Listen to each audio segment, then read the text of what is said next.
Hello friends, welcome back to our channel. കുറച്ച് ദിവസമായി videos ഇട്ടിട്ടോ. അപ്പോൾ നല്ലൊരു ചക്കപ്രഥമൻ്റെ വീഡിയോ ഇടാമെന്ന് കരുതി.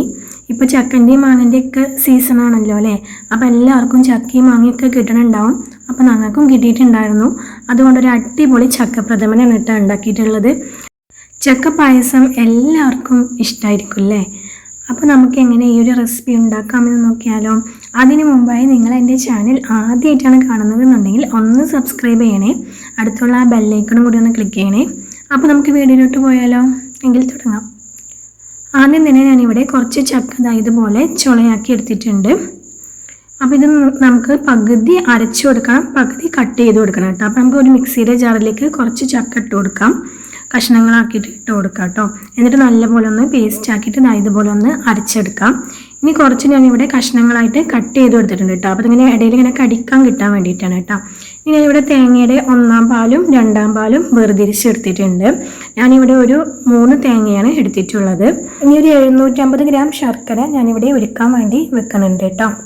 അപ്പോൾ അതിലേക്ക് ആവശ്യത്തിന് വെള്ളം ഒഴിച്ച് കൊടുത്തിട്ട് അതൊന്ന് ഉരുക്കാൻ വെക്കാം. ഇനി ഇവിടെ ഒരു ചുവട് കട്ടിയുള്ളൊരു ചട്ടി വെച്ച് കൊടുക്കാം.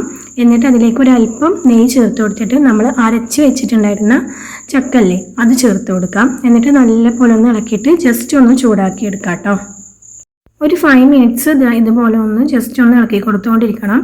ഇനി നമുക്കിതിലേക്ക് കട്ട് ചെയ്തിട്ടുള്ള ചക്ക കൂടി ചേർത്ത് കൊടുക്കാം. അപ്പോൾ ഇത് നമുക്കിങ്ങനെ പായസത്തിൽ ഇടയിൽ ഇങ്ങനെ കടിക്കാൻ കിട്ടുമ്പോൾ നല്ല ടേസ്റ്റാണ് കേട്ടോ. അപ്പോൾ അതും കൂടി നല്ലപോലെ ഒന്ന് വഴറ്റി കൊടുക്കാം. ഇനി നമുക്കിതിലേക്ക് നമ്മൾ ഉരുക്കാൻ വെച്ചിട്ടുണ്ടായിരുന്ന ശർക്കര ആയിട്ടുണ്ട്, അത് നമുക്ക് ചേർത്ത് കൊടുക്കാം. ഒന്ന് അരിച്ച് തന്നെ ചേർത്ത് കൊടുക്കാം കേട്ടോ. അതിൽ അഴുക്കും കാര്യങ്ങളൊക്കെ ശർക്കരയിൽ ഉണ്ടാവും, അതൊക്കെ ഒന്ന് പോയി കിട്ടാൻ വേണ്ടിയിട്ടാണ്. അപ്പോൾ അത് ചേർത്ത് കൊടുക്കാം കേട്ടോ. എന്നിട്ട് നല്ലപോലെ തന്നെ ഇനി ആ ശർക്കരയിൽ ചക്ക നല്ലപോലെ ഒന്ന് വെന്ത് കിട്ടണം കേട്ടോ. അപ്പോൾ നല്ലപോലെ ഒന്ന് ഇളക്കി കൊടുക്കാം. ശർക്കര അതിലേക്ക് ചേർത്ത് കൊടുത്തപ്പോഴേക്കും നല്ലൊരു മണം വരുന്നുണ്ട് കേട്ടോ. ഈ ഒരു സമയത്ത് നല്ല അടിപൊളി സ്മെല്ലാണ്. ഇപ്പോൾ ശർക്കരയൊക്കെ നല്ലപോലെ ഒന്ന് തിളച്ച് വന്നിട്ടുണ്ട്. ഇനി നമുക്കിതിൻ്റെ മധുരം ഒന്ന് ബാലൻസ് ചെയ്യാൻ വേണ്ടിയിട്ട് ഒരു അല്പം ഉപ്പ് കൂടി ഇതിലേക്ക് ചേർത്ത് കൊടുക്കാം. ഇപ്പോൾ നല്ലപോലെ തന്നെ കുറുകി കിട്ടിയിട്ടുണ്ട് കേട്ടോ. ഇനി നമുക്കിതിലേക്ക് തേങ്ങൻ്റെ 2-ാം പാല് ചേർത്ത് കൊടുക്കാം കേട്ടോ. ഇനി ഒരു 2-ാം പാലിൽ നല്ലപോലെ ഒന്ന് തിളച്ച് വരണം. അപ്പോൾ നന്നായി ഇളക്കി യോജിപ്പിച്ച് കൊടുക്കാം. ഇപ്പോൾ ഒരു 10 മിനിറ്റിന് ശേഷം നല്ലപോലെ ഒന്ന് തിളച്ച് വന്നിട്ടുണ്ട്. ഇനി ഇതിലേക്ക് നമുക്കൊരു അല്പം ഏലക്ക പൊടി കൂടി ചേർത്ത് കൊടുക്കാം കേട്ടോ. നല്ല ടേസ്റ്റി ആയിട്ടുള്ളൊരു പായസമാണ്. ഇതുപോലെ എല്ലാവരും ഒന്ന് റെഡിയാക്കി നോക്കണേ, സൂപ്പർ ഐറ്റമാണ് കേട്ടോ. അപ്പോൾ നമുക്കിനി ഇതിലേക്ക് 1-ാം പാൽ കൂടി ചേർത്ത് കൊടുക്കാം കേട്ടോ. ഇനി അധികം തിളയ്ക്കേണ്ട ആവശ്യമില്ല കേട്ടോ, നമുക്ക് ജസ്റ്റ് ഒന്ന് ചൂടായി കിട്ടിയാൽ മതി. അപ്പോൾ നമ്മുടെ പായസം ഇവിടെ റെഡി ആയിട്ടുണ്ട്. അടിപൊളി ടേസ്റ്റി ആയിട്ടുള്ളൊരു ചക്കപ്രഥമനാണ്. ഇപ്പോൾ നല്ലപോലെ ആയി കിട്ടിയിട്ടുണ്ട്. ഇനി നമുക്കിതിലേക്ക് കാഷ്യും കിസ്മിസും തേങ്ങാക്കൊത്തൊക്കെ ഒന്ന് വറുത്ത് കോരിയിടണം. അപ്പോൾ അതിനായി നമുക്കൊരു പാൻ വെച്ച് കൊടുക്കാം.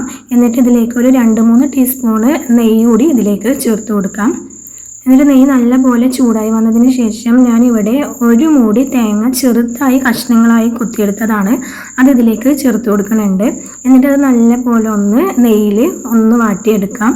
ഇനി ഇതിലേക്ക് തന്നെ ഞാൻ കുറച്ച് കാഷ്യും കിസ്മിസും കൂടി ചേർത്ത് കൊടുക്കുന്നുണ്ട് കേട്ടോ. തേങ്ങ നല്ലപോലെ ഒന്ന് റോസ്റ്റായി വന്നതിന് ശേഷമാണ് ഇത് ചേർത്ത് കൊടുക്കുന്നത്. ഇനി അതും കൂടി നമുക്ക് നല്ലപോലെ ഒന്ന് ഇതിൽ റോസ്റ്റാക്കി എടുക്കാം. എന്നിട്ട് ഈ ഒരു മിക്സ് നമ്മുടെ പായസത്തിലേക്ക് ചേർത്ത് കൊടുക്കാം കേട്ടോ. ഇപ്പോൾ നല്ലൊരു സ്മെല്ലാണ് കേട്ടോ, അടിപൊളി ടേസ്റ്റി ആയിട്ടുള്ളൊരു പായസമാണ്. അപ്പം നമ്മുടെ പായസം ഫൈനലി ഇവിടെ റെഡിയായി കിട്ടിയിട്ടുണ്ട്.